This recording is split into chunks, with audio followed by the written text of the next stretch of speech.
update ng bayan, maasahan anumang panahon. Magandang araw po sa ating lahat. Narito na ang latest update sa lagay ng ating panahon ngayon at sa magiging lagay ng ating panahon sa susunod na 24 oras. Sa kasalukuyan ay patuloy nating minomonitor ang low pressure area na huling namatan ng Pag-asa sa layong 235 kilometers kanluran ng Dipolog City, Zamboanga del Norte. Samantalang easterlies pa rin ang nakakaapekto sa nalalabing bahagi ng ating bansa. Dahil nga sa LPA ay asahan ang maulap na kalangitan na may kalat-kalat na pagulan at thunderstorms sa buong Visayas at Mindanao. Ganitong panahon din ang inaasahan sa may Mimaropa, Bicol Region, Batangas at Quezon Province. Kung makikita nga natin sa ating satellite animations ay maraming lugar ngayon sa mga nabanggit na lugar ang nakakaranas ng mga pag-ulan at posible ang banta ng mga biglang pagbaha o pagguho ng lupa, lalo na kung may mga katamtaman hanggang sa kung minsan ay malalakas na pagbuhos ng ulan. Makikita rin natin sa ating satellite animations na umaabot na rin sa ilang bahagi ng Calabarzon at Mimaropa ang mga pag-ulang dulot ng LPA, ngunit asahan ang mas mga malalakas na pag-ulan sa bahagi ng central at northern portion ng Palawan.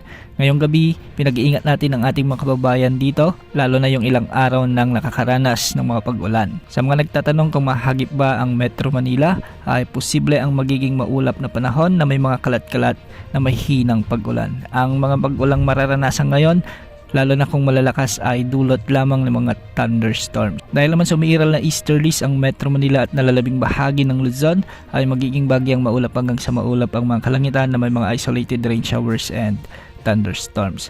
Makikita nga rin natin sa ating satellite animations na may mga umiiral na thunderstorms ngayon, particular sa central at northern Luzon, lalo na sa bahagi ng Cordillera Administrative Region, sa may Benguet, sa may Abra, sa ilang bahagi ng Ifugao at Kalinga at ilang bahagi ng Nueva Vizcaya.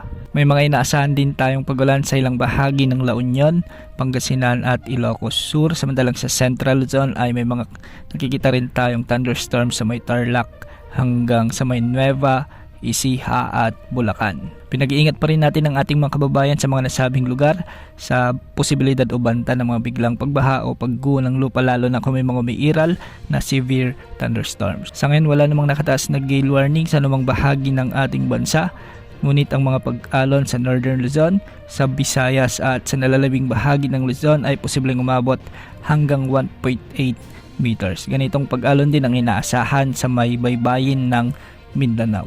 Sa kasalukuyan ay wala na tayong namomonitor na anumang sama ng panahon gaya ng LPA o bagyo sa labas ng ating area of responsibility, ngunit sa mga susunod na araw ay posibleng may mabuo muling LPA sa silangan ng ating bansa. Yan muna ang update sa lagay ng panahon. Ito po ang weather update ng bayan, maasahan anumang panahon.